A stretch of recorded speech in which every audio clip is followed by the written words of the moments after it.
And we wrap up the week on Friday with Humble down about 5% to close at $1.65 on the day. Hi, folks. Thanks for coming back to Money and Politics. And let's get the stuff out of the way. Here I am on Twitter if you want to follow me on Twitter. If you want to send me an email, sometimes you want to say something rather private and just mention it to me privately, then here's where you can reach me. Otherwise, you can also make comments on Twitter or on this YouTube video that you're looking at. And I try to look at them all. Sometimes, like the other day, I had 300 responses, and you just don't get a chance to go through and do an independent response to every single letter. But so many times they are very nice and kind letters. So I appreciate that. When we take a look at Humble for the day, this is the chart. We did, let's call it 7.7 million, just under 7.7 million shares traded. 10-day average up about 18. So light volume, I think we're in a holding pattern. Someone asked me just this afternoon, what did I think about this trending sideways? And I think what it means is that I think people are a little emotionally worn out from the week. And if you look at the 5-day chart where we just dropped off and it looked like Tuesday morning, like we were just going to go down to zero. And some people thought, my God, are we going to 15 cents? And then we broke the panic and we came back up. And I think where we are is that we are still smarting from the preferred shares issue that we've talked about. Unfortunately, I think there's, as I said the other day, I think there's still questions that need to be answered, and I think ought to be straightened. Straightened. I think it would be good if we had some kind of another investor call where someone from the company, whether it's Brian Foote or someone else, was kind of answering some questions. Or even if you don't want to go on video, do a series of questions and say, here's in text, question, answer, question, answer. And take the questions from the viewers and go through them. So on that, folks, let me say this. If you want to have Humble, the corporation, respond to your questions on the preferred shares, why don't you go ahead in the comments and say, Humble, I would like to know X, and ask your question. Hopefully someone from the company will read them, and it would be a good way for the company to get some feedback, okay? Instead of me, I'm not here to editorialize en masse, but I think it's always good for any company to get feedback from their customers and from their owners, and you guys are the owners of the company. Now, that said, the thing is, we want to make money, and I'm going to do a little bit of a review because we always get people who are new watchers. So the question is, do you want to make money or do you want to have Humble? And the point is, you can do both, and hopefully we're holding Humble because we're going to make a lot of money, but we just want to make money is the bottom line. Let me go back to the charts here, and let me say that here, this is the S&P 500. This is year to date. Now, I typically like to use a 5-year chart if I'm analyzing, but you can't do a 5-year chart when you're going to be analyzing part of it is Humble. But this is the year to date on the S&P 500. Now, let's say that we wanted to compare. And, if I'm going to have the charts, or if I'm going to do index investing, and when we look at, for a moment, let me just pop it back in. When we look at the chart of Humble, and we look at, let's say, I wish there was a 3-month here, but let's go to 6-month. When we look at the ups and downs, This volatility is hard emotionally on a lot of people, so they don't necessarily want to invest in a stock like Humble. So what they can do, and instead of having all your eggs in one basket, and instead of having an issue like the preferred shares come up that may be giving you heartburn, you can go into index investing, also known as passive investing. This is the S&P 500 chart. Let's compare that chart to, let's do a 3 times, which I like, UPRO, which is a leveraged version, 3 times levered version of the S&P 500. And there we go. So if you, instead of buying the S&P 500, had you had the UPRO 3 times the S&P, while the S&P is up well 21% in the last 6 months, the UPRO is up 72.6%. Now let's go back to year to date. And the year UPRO is up almost 32%, where the S&P 500 is up 11.6%. Both of those are good numbers, but there's no point in having the S&P when you have the 3 times the S&P. Just have the UPRO. I put the S&P in there because that's the benchmark of which we want to compare other things. Now, we had the 3 times the NASDAQ index, and that is TQQQ, okay? 3 times the NASDAQ. Now, let's make that a nice green and see how that came out. So, since the beginning of the year, the 3 times the NASDAQ is up about 20%, and interestingly, the UPRO has beat that by a lot. If we went to a year chart, you can see the TQQ beat out the UPRO. TQQ at 236%, the UPRO 200%, that's the red line, whereas over the last 52 weeks, the S&P 500 was up 49%.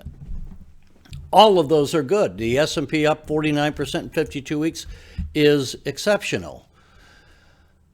So now let's go back. I want to go to the year. And what I'm saying is, folks, you have these alternatives. Now, these are not penny stocks, but they're ways that you can make good money. Now, let's say from the beginning of the year, because Humble just did their merger and basically have only been, as I said the other day, in existence for about the last 5 months, right?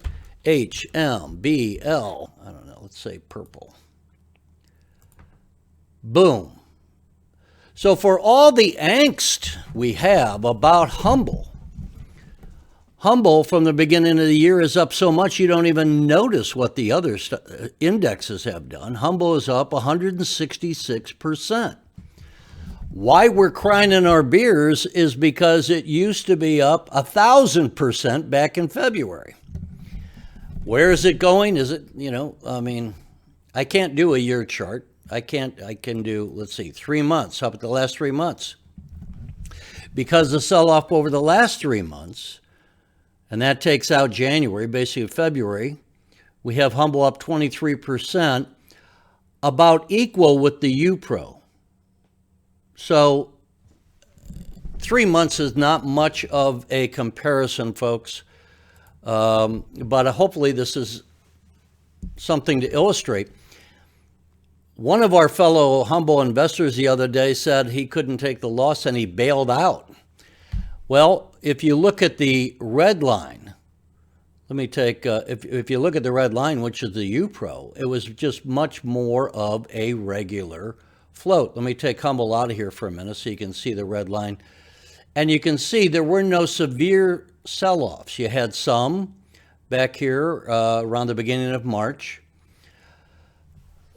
But, if you're going to get taken out of the game because you can't stand the volatility of Humble, these are alternatives. and they are alternatives which you can make some decent money.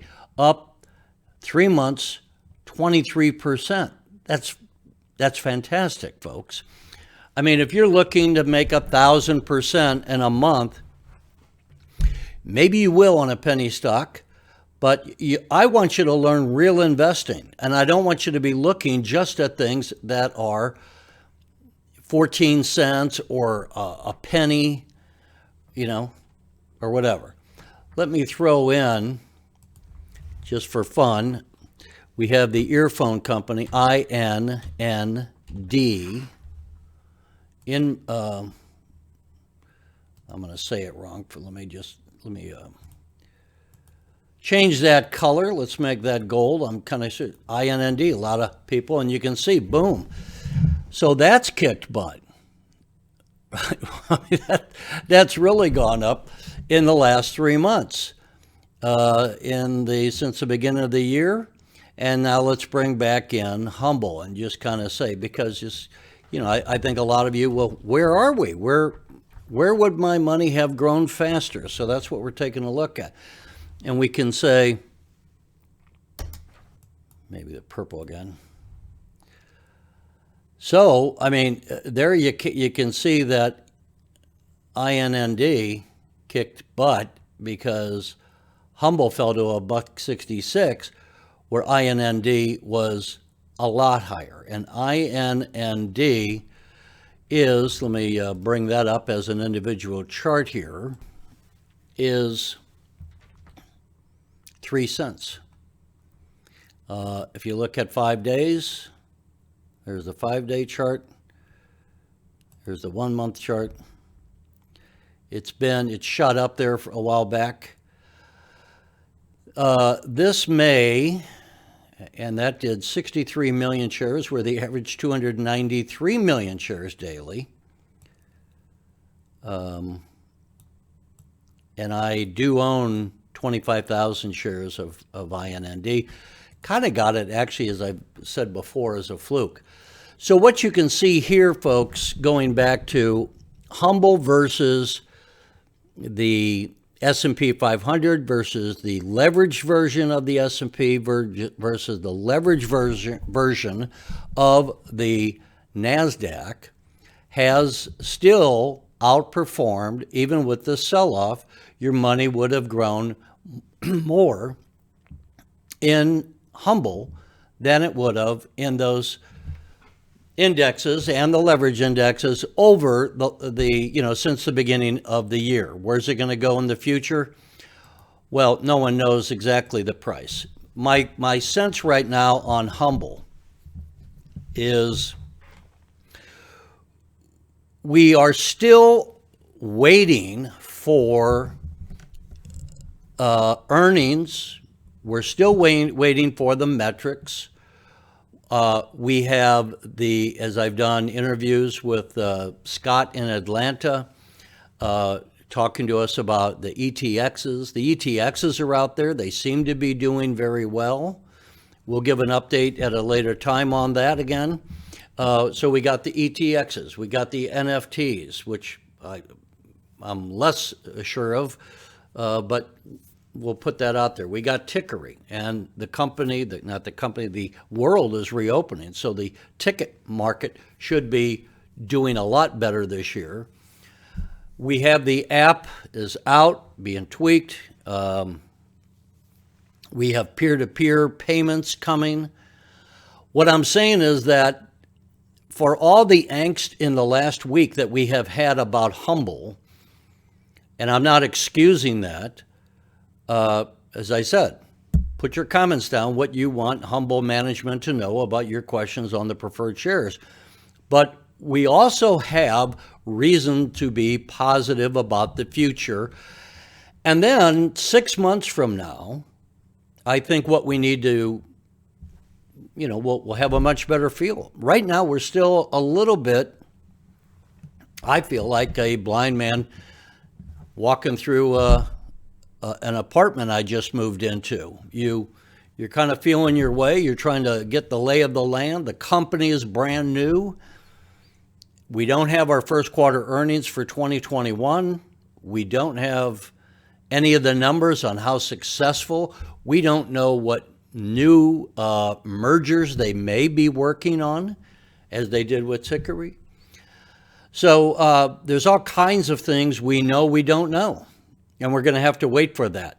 And I think where we are as a stock price right now is that we are somewhat torn between all the optimism we have for the future and the reason to be encouraged versus the disappointment. One of this, the general decline of the stock price since about the reverse split. And then for this week, going back to last weekend, the article in Seeking Alpha about the preferred shares and finding out that there were things we didn't know about the preferred shares that we wish we knew, and we're worrying about dilution. So that's kind of where we are right now. It's a bit of a standoff. I think we need some catalyst to come along. I think we need, and I don't know how that we might be conceivably, I'm not saying for sure, we might conceivably on Humble languish for a bit of time until we start to get these metrics and start to get them and can analyze them and say, wow, look at how many people are on ETX. Wow, look how many people are downloading the app around, not around the world, but in those countries where it was first introduced. And, once we start to get those, you get the idea of where I'm going, and we'll see what progress and all the rest. So there's still reason to be optimistic. No company ever does things 100% right. There's always things you got to go back and tweak. I'll close with this. One of my very favorite sayings, and as a guy who has made far more than his share of mistakes, is ready, fire, aim. And I say that because until you do something, you can't do it better. Does that make sense to you? Until you do something, you can't do it better. And we got Humble doing something. And we got Brian Foote doing something. And so if they're making mistakes, then maybe they can do it better. And hopefully everything they do, they can do it better. On the app, on the ETXs, that's not a massive criticism by me of everything. It's just saying, it's like cooking, you make a recipe once, it might be good. Can you make it better? You learn by doing. And so right now we're going to have to wait. I said the other day, I don't think we're really going to know where the hell we are until we get to about July. And we have not only the first quarter, but the second quarter earnings and results. And then we're not going to be like the blind man walking through the apartment trying to feel their way. We're going to have, okay, I can feel, I got the wall, I got real things I can put my hands on, I got real metrics to go by. And so that's where I think we are. It may not be exciting. In the meantime, if you want to know where to put your money and you don't want to have it, first of all, you shouldn't have all your money in Humble, no matter how excited you are. And let me take Humble out of there.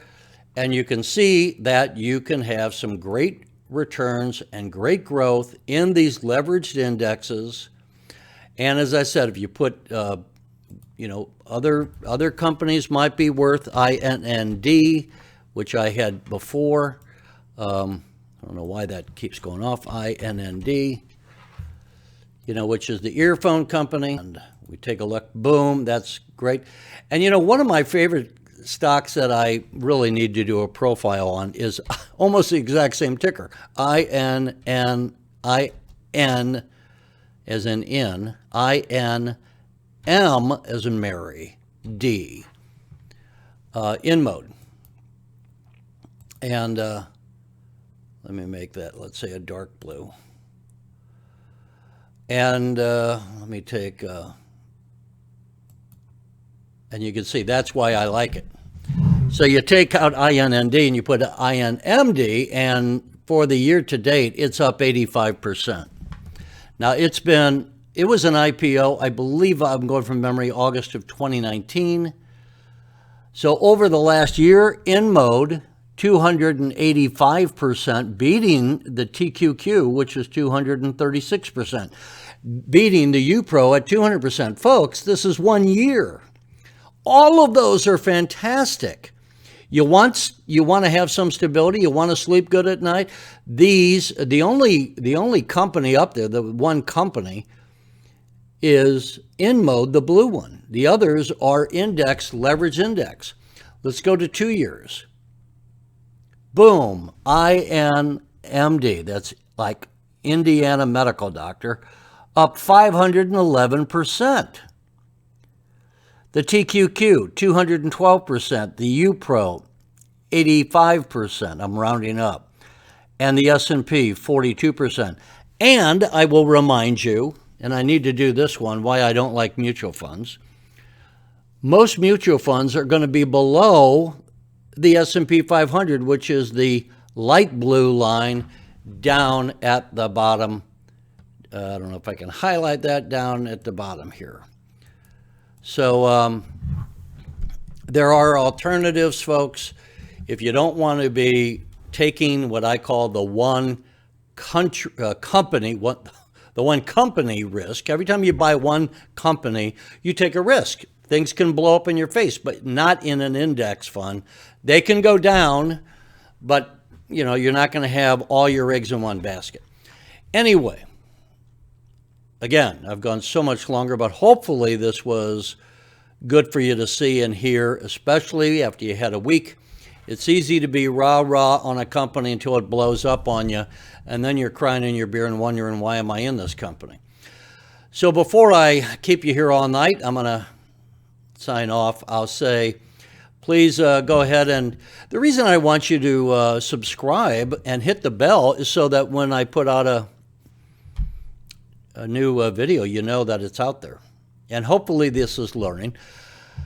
I hope you have a great weekend. Try not to worry too much, and we'll be with you again, maybe over the weekend, but certainly on Monday. Take care.